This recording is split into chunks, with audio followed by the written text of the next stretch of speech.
24 घंटे आपकी सेवा के लिए उपस्थित रहूंगा, ये कहना है सिविल लाइंस विधानसभा वार्ड 50 से भाजपा उम्मीदवार पवन शर्मा का। देखिए क्या कुछ कहा पवन शर्मा ने CR न्यूज़ इंडिया की टीम को। पार्षद के लिए किन मुद्दों को लेकर खड़े हो रहे हैं सर अपने? देखिए, सबसे पहला तो हम जनता की सेवा करना चाहते हैं। जनता की आम समस्याएं हैं, न तो इस सरकार में सफाई व्यवस्था सुचारू रूप से चल रही है। जो बीजेपी कार्यकाल के अंदर डोर टू डोर कचरा कलेक्शन का काम शुरू हुआ था, स्वच्छ भारत का अभियान शुरू हुआ था, वह पूरा कार्यक्रम एक तरह से पूरा कार्यक्रम इस कांग्रेस काल में फेल हो चुका है। हमारी सबसे पहली प्राथमिकता होगी हमारे वार्ड में पूर्णतः साफ सफाई स्वच्छता रहे। और भी सड़कें हैं और अन्य समस्याएं हैं, उन समस्याओं के समाधान हो, ये हमारा पहला। आपके वार्ड में प्रमुख समस्या क्या क्या है? देखिए, हमारे वार्ड में ये जो मैंने आपको बताई स्वच्छता की, जब से अभी गवर्नमेंट गई है, ये कांग्रेस गवर्नमेंट आई, जब से पूरी व्यवस्थाएं चरमराई हुई है। जो प्राइवेट कंपनी को दे रखा है, न तो उनके ऊपर आते हैं, न समय पे किसी भी तरह का कोई काम हो रहा है। और ये कांग्रेस गवर्नमेंट आने के बाद 1 रुपये का भी काम हमारे वार्ड के अंदर नहीं हुआ है। तो सर जो पहले भारतीय जनता पार्टी की गवर्नमेंट ने जो काम अलॉटमेंट कराए थे, उन कामों को ही करा के और खुद का टैग लगा रहे हैं। जी सर। अब हमारा प्रयास ये रहेगा कि हमारा बोर्ड बनेगा जयपुर हेरिटेज नगर निगम और जयपुर ग्रेटर और जोधपुर और सब जगह, और हम पूरे विकास कार्यों पे पूरा जोर देंगे और विकास कार्य करवाएंगे। सर आप अपनी ओर से अपने वार्ड वासियों को क्या संदेश देना चाहते हैं? मैं यही संदेश देना चाहूँगा कि मैं हमेशा 24 आवर्स आप लोगों के बीच में सेवा कार्यों के लिए हमेशा उपस्थित रहूँगा। कभी भी आपको किसी भी तरह की कोई समस्या होगी तो मैं हमेशा आपके साथ खड़ा रहूँगा, चाहे वो सरकारी विभाग को लेके हो या उनकी निजी समस्याएं हो। हर समस्या के लिए पवन शर्मा वार्ड 50 से हमेशा खड़ा रहेगा। इनके समर्थक हैं? जी बिल्कुल। आपका नाम क्या है सर? मैं आचार्य डॉक्टर महेंद्र मिश्रा हूँ। जी सर, आप भी यहाँ से इसी वार्ड से हैं? जी।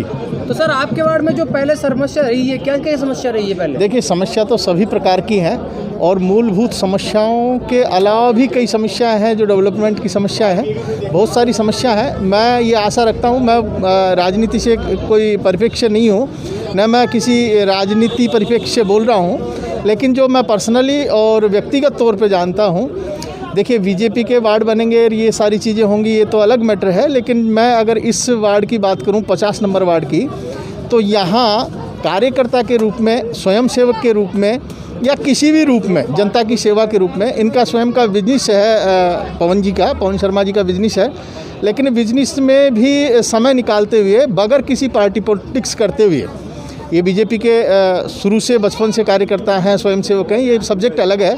लेकिन चाहे कोरोना काल हो या कोई भी समस्या हो, किसी भी प्रकार की कोई समस्या हो, ये जनता के साथ में, आम पब्लिक के साथ में, बगैर यह भेदभाव करते हुए कि ये कांग्रेसी हैं कि बीजेपी हैं कि बसपाई हैं कि सपाई हैं, इस भेदभाव के बगैर सेवा भाव से जो इनका जो कार्य है वो अति सराहनीय रहा है। आज तो ये इलेक्शन लड़ रहे हैं तो सेवा करेंगे तो कोई भी समझेगा कि ये जीतने के लिए सेवा कर रहे हैं, लेकिन नहीं, जब से ये कार्य करता है। तो क्या सर अब सारे वार्ड क्षेत्र वालों ने मिलकर ये ठाना है कि पवन जी को आप इस बार पार्षद के रूप में देखना चाहेंगे? देखिए, मैं पूरे वार्ड से परिचित नहीं हूँ, लेकिन मैं जिनको भी जानता हूँ वार्ड के जिन लोगों से भी मैं मिलता हूँ या जिनसे भी अभी तक मैं मिला हूँ, पहले से ही एक भावना थी कि पवन शर्मा जी जैसा एक कार्यकर्ता, आम कार्यकर्ता पार्षद बने, जो गली गली से वाकिफ़ हो, एक घर घर से वाकिफ़ हो और घर घर में जाकर के समस्या सुन सके, घर में बैठ कर के और समस्या का निवारण कर सके और उस मुद्दे को एक जयपुर के स्तर पर, नगर निगम के स्तर पर उठा सके और अपने वार्ड को चमका सके। उसके लिए ये प्रयासरत है। सभी के जो है मन में एक भावना है कि पवन शर्मा जी बहुत अच्छे वोटों से विजयी हों। बहुत ही आत्मीय भाव है। समय के अभाव में या हो सकता है सभी लोग तो साथ में नहीं रह सकते हैं, लेकिन जो वोट का रुझान है वो देखें तो 80% वोट पवन शर्मा जी के साथ में है इस वार्ड से, 50 वार्ड से, बगैर किसी पार्टी पॉलिटिक्स के। देखिए, बीजेपी का तो जो है पड़ला भारी है ही है, ये तो सभी जानते हैं, लेकिन बीजेपी के अलावा कांग्रेसी भी और आम जो बीजेपी कांग्रेस से कोई मतलब नहीं रखते हैं, ऐसे वोटर्स भी पवन शर्मा जी के साथ में तहे दिल से हैं और मन कर्म वचन से हैं, निस्वार्थ भाव से हैं। तो ईश्वर की कृपा रही तो पवन शर्मा जी बहुत ही अच्छे मतों से विजयी होंगे, ऐसी मेरा विश्वास है। और ऐसा ही सभी का विश्वास है, मेरा ही नहीं, जिनसे भी मैं अभी तक लोगों से मिला हूँ, जब से इनको टिकट नहीं मिला था तब से ही एक भावना थी कि कैसे भी हो पवन शर्मा जी जैसा व्यक्तित्व इस वार्ड में आए, जीते और इस वार्ड के लिए काम करें।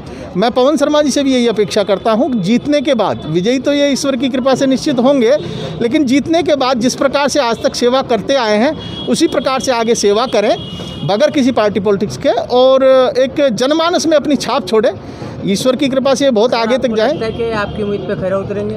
निश्चित रूप से, इसीलिए इनको चुना जा रहा है और चुना जाएगा कि ये निश्चित रूप से जो मेरी भावना नहीं, जो इस पूरे वार्ड की भावना है उस पर खरा उतरेंगे और ये प्रयास भी करते आए हैं। उसी प्रकार से ये, मैं तो ये कहता हूँ, दुगुनित प्रयास करें, दुगना प्रयास करें, जिससे कि ये परमानेंट इस वार्ड की सेवा कर सकें।